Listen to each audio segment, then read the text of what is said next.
How powerful is their economy right now? Like, how much control do they have? What areas are they taking? I know like 80% of AC, when you look at these numbers here, what are some of the stats, about how powerful China's become?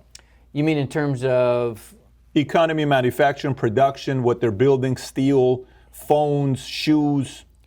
Well, I mean, so just one of the things I say in the book, from 2011 to 2013, they poured more concrete in those 2 years than we did in the entire 20th century.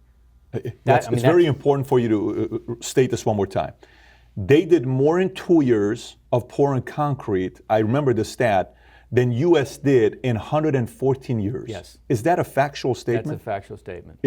I'm gonna find it, and let's put because if that is true, in 2 years versus 114, what was that all about when you talk about that? They're building 90 to 120 cities with the average population of 5 to 10 million, and one of the cities becoming the Silicon Valley. It's like by a lake, but they won't give the name of what the city's name is going to be, and it's got 550 square feet of office space, but 95% is not occupant, and they're willing to sell it for cheap and rent it for cheap. Like, is that really part of the strategy? If you want to keep people employed, and you have one model, and you're facing a financial challenge, then you go back to the model. It's just like if it's working, don't make it quit.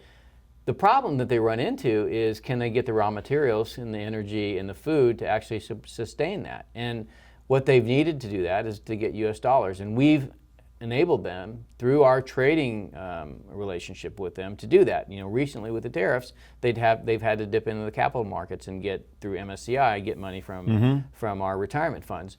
But for the most part, it keeps people employed, and that, by the way, is also why the Belt and Road Initiative exists. It's not just an opportunity to really gain control of the Eurasian landmass. It's also an ability to offload some of its spare capacity in order to employ Chinese. They harvest most of the world's frozen fish, right? They export 50% of their catch, right? And there's 1 million people employed in the frozen fish industry, right? So it's all about keeping people employed, and so while they dominate these industries, it's not merely because they want to dominate the industry. It's because they want to maintain legitimacy. The way you maintain legitimacy is keep people employed.